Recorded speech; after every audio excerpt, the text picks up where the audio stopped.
नमस्कार, स्वागत है आपका न्यूज़ 29 इंडिया में। मैं हूं साक्षी आपके साथ। आइए रुक करते हैं अभी की ताजा खबरों की ओर। बुरहानपुर के बहुचर्चित फर्जी शिक्षक भर्ती घोटाले वाले मामले में एसआईटी ने तेज की अपनी जांच। बुरहानपुर के तत्कालीन सीईओ अनिल पवार से सघन पूछताछ के बाद किया गिरफ्तार।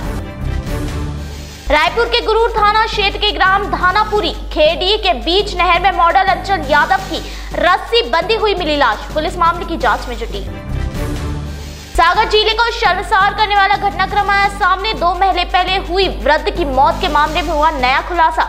दुष्कर्म कर की थी वृद्धा की हत्या। इतने दिन बाद अब आई पीएम रिपोर्ट। बुरहानपुर के बहुचर्चित फर्जी शिक्षक भर्ती घोटाला मामले में गठित एसआईटी ने अपनी जांच तेज कर दी है। घोटाले की जांच कर रहे एसआईटी जांच प्रभारी सीएसपी प्रदीप विश्वकर्मा ने बुरहानपुर के तत्कालीन सीईओ अनिल पवार से सघन पूछताछ के बाद उन्हें फर्जी शिक्षकों की भर्ती में दोषी पाते हुए उनके खिलाफ धारा 420, 120, 409 आईपीसी व भ्रष्टाचार निवारण अधिनियम 1988 की धाराओं के तहत केस दर्ज कर गिरफ्तार कर लिया है। गौरतलब है कि वर्ष 2008-9 में ग्रामीण क्षेत्रों में करीब 150 शिक्षकों की भर्ती किए जाने की शिकायत हुई थी। इस शिकायत के बाद दस्तावेज के सत्यापन के बाद 67 शिक्षकों को बर्खास्त किया गया था। जांच अधिकारी ने बताया कि आरोपित सीईओ ने पहले 48 फिर 117 शिक्षकों को काउंसलिंग के लिए लिखित की बजाय मौखिक सूचना देकर नियुक्त की थी, जिससे शासन के खजानों को करोड़ों का नुकसान हुआ और पूरी प्रक्रिया दूषित पाई गई। बुरहानपुर से तफज्जुल हुसैन मुलायमवाला की रिपोर्ट। दूषित होने के उपरांत भी अनिल पवार द्वारा अनदेखा किया गया तथा काउंसलिंग के लिए अभ्यर्थियों को बिना सूचना दिए नियमानुसार सूचना पत्र जारी किए जाते हैं। जहां पर भी अभ्यर्थी निवास करता है और वहां पर उसको सूचना दी जाती है कि आप दिनांक को उपस्थित कार्यालय में काउंसलिंग के लिए होंगे, लेकिन इन सब नियमों का उल्लंघन किया गया तथा मौखिक रूप से जो प्रमाणित हुआ है अभिविवेचना से इन लोगों को बुलाया गया था और उन शिक्षकों को जो है उपस्थिति दर्ज कर इनके द्वारा 48 कर्मचारियों को नियुक्ति पत्र प्रदान कर दिए गए, जो कि विधि विरुद्ध प्रमाणित है। इसी प्रकार जब और हमने कल विवेचना की और रिकॉर्ड को खंगाला तो यह पाया गया कि जो शासन ने 88 पद स्वीकृत किए थे उससे हटकर इनने 117 अभ्यर्थियों को नियुक्तियां प्रदान की हैं। इस प्रकार जो जांच से संपूर्ण भर्ती प्रक्रिया दूषित प्रमाणित पाई जाने से इन विधि विरुद्ध 117 अभ्यर्थियों ने जो नियुक्ति पाई, शासन के खजानों को करोड़ों रुपए की हानि पहुंचाई गई है और इनका जो इनने वेतन आहरण किया यह भी प्रमाणित पाया जा रहा है। संपूर्ण विवेचना एवं दस्तावेजों से आरोपी अनिल पवार के विरुद्ध 420, 120B, 409 आपराधिक दुर्विनियोग, भारतीय दंड विधान तथा भ्रष्टाचार निवारण अधिनियम 1988 की धारा 1A प्रमाणित पाए जाने से कल इनकी 26/3/19 को रात्रि में गिरफ्तार की गई है और इन्हें आज जो है न्यायालय प्रस्तुत किया जा रहा है। धन्यवाद। रायपुर के गुरूर थाना क्षेत्र के ग्राम धानापुरी खेड़ी के बीच गंगरेल सिंचाई नहर में रायपुर की एक मॉडल आंचल यादव की रस्सी से बंधी हुई लाश मिली। इस पूरे मामले को हाई प्रोफाइल मानते हुए पुलिस मामले की जांच में सघनता से जुट गई है। वहीं मामले को लेकर दुर्ग रेंज के आईजी हिमांशु गुप्ता खुद इस मामले की तफ्तीश के लिए गुरूर थाना पहुंचे थे। उन्होंने पुलिस अधिकारियों को जल्द से जल्द इस मामले को सुलझाने के निर्देश भी दिए। पुलिस को मृतका के शरीर पर चाकू से वार के निशान भी मिले हैं। Bureau report news 29 India. ये जो अज्ञात शव था उसकी शिनाख्तगी हुई, वह आंचल यादव पिता आर.के. यादव उम्र 32 वर्ष और मूलतः वह धमतरी की रहने वाली और अभी वर्तमान में वह रायपुर में रह रही थी। और उसकी जो मृत्यु हुई जिन परिस्थितियों में हुई तथा जो पोस्टमार्टम कराया गया उससे स्पष्ट है कि उसकी हत्या हुई है और हत्या का जो प्रमुख कारण आया है वह स्ट्रैंगुलेशन और स्टैबिंग है। सर, क्या लगता है इस पूरे मामले में पुलिस किन किन बिंदुओं पे जांच कर रही है और अभी कहां तक पहुंची है? प्रकरण अभी विवेचना में है और समस्त संबंधित पहलुओं की बारीकी से जो है विवेचना की जा रही है और उम्मीद है कि इसमें जल्दी कुछ मिलेगा। सर जैसे कि बताया कि लड़की किसी मामले को लेकर धमतरी कोर्ट आई हुई थी, ठीक है, इस बारे में पता चला कि धमतरी कैसे आई थी और यहाँ तक कैसे पहुंची, क्योंकि वो रायपुर की नहीं, उसका मूल निवास धमतरी है और किसी प्रकरण के सिलसिले में जो है वह धमतरी आई थी, उसकी पेशी थी और विवेचना में सारे बिंदुओं को शामिल किया जा रहा है। अपने देश में कानून व्यवस्था कितनी लाचार और लापरवाह है, इसका जीता जागता उदाहरण अब देखने को मिला है। सागर जिले को शर्मसार करने वाला घटनाक्रम सामने आया है। दरअसल 2 माह पहले 80 साल की नेत्रहीन वृद्धा की संदिग्ध मौत हो गई थी। हैरत करने वाली बात यह है कि उसकी पीएम रिपोर्ट अब आई है, जिसमें यह खुलासा हुआ है कि मृतका के साथ पहले दुष्कर्म किया गया था, उसके बाद उनकी हत्या कर दी गई थी।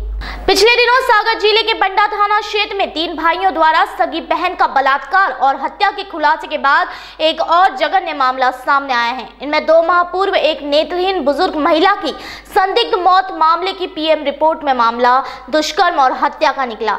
इस घटनाक्रम के अनुसार जिले के सानोधा थाना अंतर्गत ग्राम आपचंद का है। यहाँ एक 80 साल की नेत्रहीन वृद्धा का शव उसके घर में मिला था।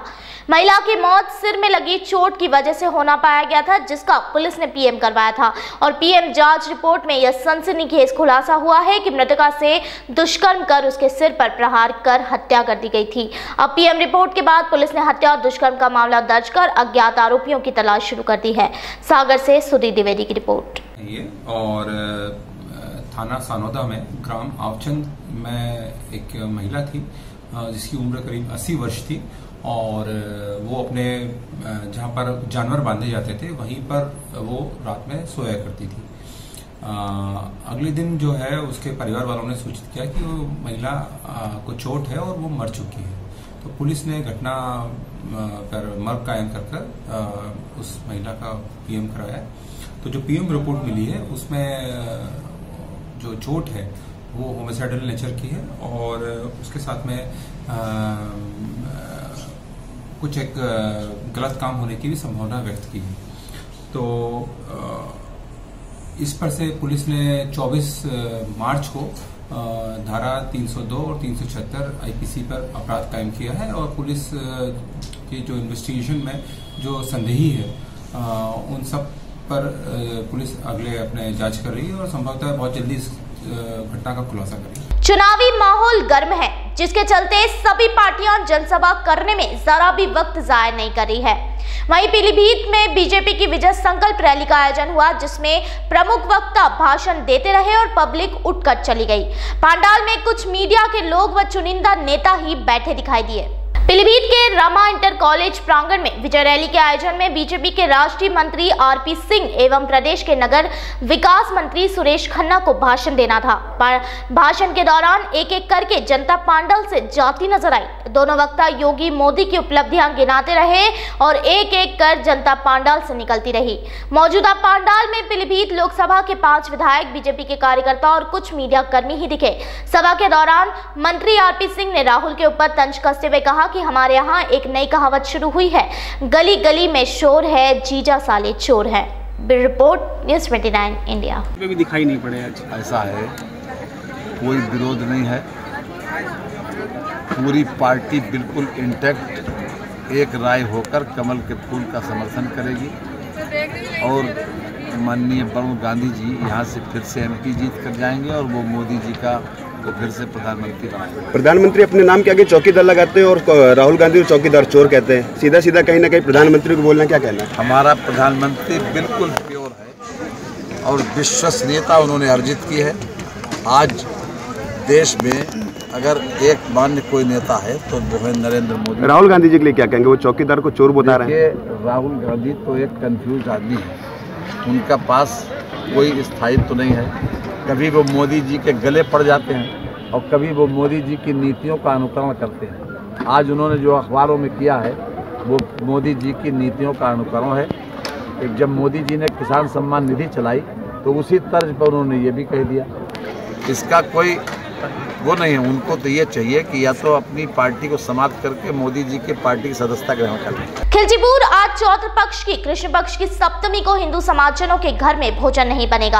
आज सभी लोग बासी भोजन करेंगे। घर घर में महिलाओं ने मंगलवार रात्रि को पूरी भजिए, दही चावल, ज्वार की रोटी सहित अन्य व्यंजन बनाए। इनको लेकर शीतला माता मंदिर पहुंची, माता जी की पूजा अर्चना कर भोग लगाया। आज सुबह से नगर की हिंदू समाज की महिलाएं शीतला माता मंदिर पर पहुंच रही है। यहाँ महिलाओं की भारी भीड़ होने के कारण महिलाएं कतार में लगकर माता जी की पूजा अर्चना कर भोग लगाकर परिवार के लिए स्वास्थ्य और समृद्धि की कामना की गई। मान्यता अनुसार शीतला देवी को प्रसन्न करने के लिए ठंडी चीजों का भोग लगाया जाता है। खिलचीपुर से पुरुषोत्तम शर्मा की रिपोर्ट। जाके ऐसे हाथ बनाते हैं। ये जो मेहंदी के जो हाथ बना, तो फिर इसका क्या होता है? इसके माता जी घर परिवार की रक्षा करती है, इसको बहुत शुभ माना जाता है। लिए के घर पे चिपकाते हैं उसको, हाथ को घर पे लगाया जाता है। ये लेपन है, इस लेपन का घर पे जाके हाथ लगाते हैं, इससे माता जी परिवार की रक्षा। अभी की खबरों में फिलहाल इतना ही। लगातार खबरों के लिए बने रहिए न्यूज़ 29 इंडिया के साथ। एक देश सारे प्रदेश।